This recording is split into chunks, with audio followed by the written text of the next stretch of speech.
Jeigu tu vartoji antidepresantus ir kitokius psichiatrinius vaistus, tuomet šitas vaizdo įrašas yra svarbus tau. Bet prieš pradedant dalinti savo mintimis, visų pirma noriu pasakyti, kad aš nesu gydytojas ir viską pasakoju iš savo asmeninės patirties, todėl niekam nesakau numesti vaistų arba keisti savo gydymą. Taigi, paeinam prie pagrindinės šio video minties. Kaip jūs galvojat, ar vaistas gali vadintis iš tikrųjų vaistu, jeigu jis turi begalę šalutinių poveikių? Ir vaistas, kurio dabar pasidalinsiu šalutiniais poveikiais, kurį vartoju praeitie, yra mirtazapinas. Netgi kai dabar paskaičiu, pastebėjau, kad čia yra žodis mirt. Nežinau, ar taip sutapimas, bet ką žino. Gerai, aš apsukau kamerą dabar ir rašom į Google.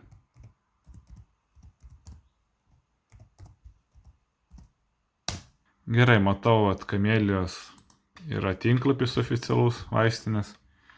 Ir mums reikia skrolinti į apačią. Ir to jaus mes surasime tos visus nemalonius simptomus, kurie gali pasireikšti su šio vaistu. Ir mes matome, kad labai dažnas dalykas gali būti apetito ir kūno svorio padidėjimas, išglebimas arba mieguistumas, galvos skausmas, burnos džiovimas. Pas mane buvo labai svoris padidėjęs, tai šitas tikrai labai dažnai pasitaiko ne tik man, bet ir kitiems.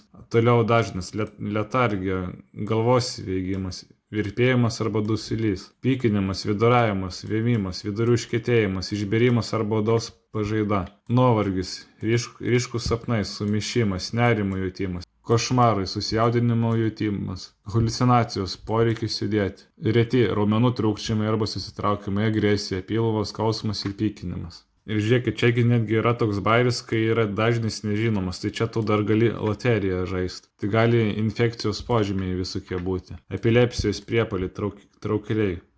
Klausimas, ar tikrai tokių dalykų žmogui reikia. Tad sugrįžtant prie pagrindinės minties, ar šis vaistas tikrai gali vadintis vaistu, jeigu jis turi tiek begalybę šalutinių simptomų. Žodžiu, tu kaip loterijų žaidži, nežinai, ką gausi, visiškas absurdas. Ir visą tai supratus, kad toks vaistas turintis labai daug šalutinių simptomų, man asmeniškai negali būti naudingas ilgalaikiai perspektyvai. Ir tuomet aš pradėjau ieškoti kitokių sveikimo ir sveikatinimosi būdų, kurie neturėtų šalutinių poveikių ir kurie netave slopintų, o kaip tik kiek įmanoma daugiau pakeltų. Tad jeigu nori ir daugiau sužinoti informacijos apie alternatyvus sveikatos būdus ir kaip galima gydyti be vaistų, kviečiu tave pasekti mano paskyrą, nes apie tai Lietuvoje kalba labai maža dalis žmonių.